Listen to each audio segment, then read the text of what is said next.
Halo teman-teman, kembali lagi di channel saya Ragam Manfaat. Kembali lagi saya akan berbagi sesuatu yang berhubungan dengan kesehatan kita, yaitu manfaat cengkeh dan cara penggunaannya. Nah, sudah tidak asing lagi, cengkeh ini adalah tangkai bunga kering yang berasal dari keluarga pohon Myrtaceae. Sejak dulu cengkeh dijadikan sebagai bumbu rempah sekaligus obat herbal. Nah, cengkeh ini digunakan untuk meredakan sakit perut dan meredakan batuk berdahak. Selain itu, ekstrak cengkeh yang dijadikan minyak juga digunakan untuk mengatasi diare, perut kembung, mual dan muntah, hernia, dan bau mulut. Nah, berdasarkan penelitian yang dipublikasikan dalam sebuah jurnal, diketahui bahwa cengkeh dapat menjadi pengganti obat penahan rasa sakit seperti benzocaine untuk mengatasi sakit gigi dan gusi serta luka pada mulut. Nah, selain itu juga sebuah jurnal menyatakan bahwa cengkeh dapat menghambat pertumbuhan jamur. Bahkan beberapa penelitian lain menyebutkan bahwa cengkeh dapat mencegah ejakulasi dini pada pria. Banyak yang menyebutkan bahwa manfaat cengkeh untuk kesehatan sudah tak diragukan lagi. Sayangnya penelitian tentang manfaat cengkeh bagi kesehatan masih sedikit. Nah, bagaimana cara kerjanya? Tidak ada penelitian yang cukup mengenai bagaimana cara kerja tanaman herbal ini. Diskusikan dengan ahli herbal atau dokter kita untuk informasi lebih lanjut. Nah, berapa dosis yang biasa digunakan untuk orang dewasa? Dosis dari obat herbal ini dapat berbeda pada tiap pasien. Dosis yang Anda perlukan tergantung pada usia, kesehatan, dan beberapa kondisi lain. Obat herbal tidak selalu aman untuk dikonsumsi. Diskusikan dengan ahli herbal atau dokter Anda untuk dosis yang cukup untuk Anda. Nah, dalam bentuk apa saja cengkeh tersedia? Suplemen herbal ini dapat tersedia dalam bentuk dan dosis sebagai komponen pada rokok dan obat kumur, minyak esensial, larutan, produk kosmetik. Nah, apakah ada efek samping yang dapat ditimbulkan oleh cengkeh ini? Di samping segudang manfaat cengkeh yang ditawarkan, namun herbal satu ini juga dapat menimbulkan efek samping. Beberapa efek samping paling umum dari penggunaan cengkeh termasuk reaksi alergi, iritasi kulit, gangguan saluran pernapasan dan pencernaan, kejang-kejang, depresi, edema paru. Nah, tak semua orang mengalami efek samping ini, mungkin saja ada efek samping lain yang tidak dicantumkan di atas. Jadi, jika kita memiliki kekhawatiran tentang efek samping tertentu, harap berkonsultasi dengan ahli herbal atau dokter kita masing-masing.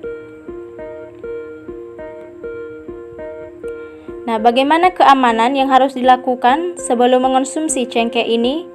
Beberapa hal yang harus kita ketahui sebelum mengonsumsi cengkeh adalah simpan cengkeh pada tempat sejuk dan kering, serta jauhkan dari panas dan lembab. Kita harus mencairkan minyak esensial dalam minyak perantara. Nah, regulasi yang mengatur penggunaan tanaman herbal tidak seketat peraturan obat-obatan. Penelitian lebih lanjut diperlukan untuk mengetahui keamanannya. Nah, seberapa amankah cengkeh ini? Kami menyampaikan bahwa jangan gunakan cengkeh secara medis pada anak-anak atau wanita hamil serta menyusui, hingga penelitian lebih lanjut tersedia. Nah, dalam video ini kami juga menyampaikan apa saja penyebab bau mulut yang mengganggu. Kesehatan gigi yang buruk adalah penyebab utama sebagian besar kasus halitosis atau biasa disebut bau mulut tak sedap. Bukan hanya karena makanan, bau mulut juga dapat disebabkan oleh kondisi medis lain. Nah, simak terus video ini untuk mendapatkan apa saja penyebab bau mulut yang dapat mengganggu seperti yang kami akan sampaikan. Bau mulut disebabkan oleh bakteri-bakteri yang tumbuh dan berkembang biak dalam mulut. Akibatnya saat membuka mulut atau membuang napas lewat mulut, keluarlah aroma yang tidak sedap. Ada banyak hal yang bisa memicu atau memperparah bau mulut tak sedap. Berikut kami akan sampaikan hal-hal umum yang menjadi penyebab terjadinya bau mulut. Yang pertama, mulut kering. Bau mulut tak sedap yang disebabkan oleh mulut kering terjadi karena kurangnya produksi saliva dalam mulut. Saliva yang juga dikenal sebagai air liur mempunyai fungsi untuk membersihkan mulut secara alami. Nah, kurangnya produksi air liur juga lebih sering terjadi setelah kita tidur. Jika mulut Anda kering, maka bakteri dan kuman pun akan bersarang dengan nyaman di dalam mulut. Bakteri dan kuman inilah yang menyebabkan bau tidak sedap. Mulut kering biasanya dipicu oleh dehidrasi, efek samping obat-obatan yang sedang dikonsumsi, atau jika Anda baru saja mengalami radioterapi di sekitar leher dan kepala. Penyebab bau mulut yang satu ini juga menjadi alasan dibalik bau mulut yang tidak sedap. Nah, yang kedua adalah makanan, minuman, dan obat-obatan. Senyawa kimia yang terkandung dalam makanan, minuman, atau obat-obatan yang dikonsumsi bisa terserap oleh darah Anda dan dihembuskan keluar melalui paru-paru. Nah, inilah sebabnya napas akan berbau tidak sedap setelah Anda mengonsumsi makanan atau minuman yang memiliki aroma yang kuat seperti bawang, pete, dan durian. Selain itu, sisa-sisa makanan yang tertinggal pada gigi juga bisa menyebarkan aroma yang tidak sedap pada mulut. Yang ketiga adalah merokok. Merokok adalah penyebab bau mulut yang paling umum. Merokok dapat menurunkan produksi air liur dalam mulut sehingga mulut jadi terasa kering. Perlu diingat, ketika mulut semakin kering, maka akan semakin banyak bakteri yang tumbuh subur di dalam mulut.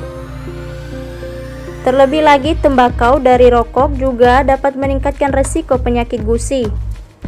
Nah, kombinasi mulut kering dan penyakit gusi inilah yang jadi penyebab kenapa kita mengalami bau mulut tak sedap walau sudah rajin menyikat gigi setiap hari.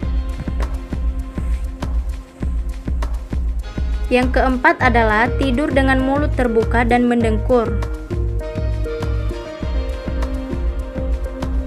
Seorang dokter mengatakan bahwa jika kita mendengkur atau tidur dengan mulut terbuka dan bernapas melalui mulut, maka kita cenderung memiliki napas yang bau di pagi hari daripada yang tidak.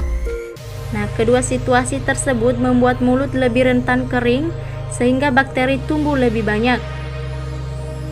Pada dasarnya, ketika kita produksi air liur di mulut berkurang sama dengan mengurangi kemampuan mulut dalam melawan bakteri yang menyebabkan bau mulut.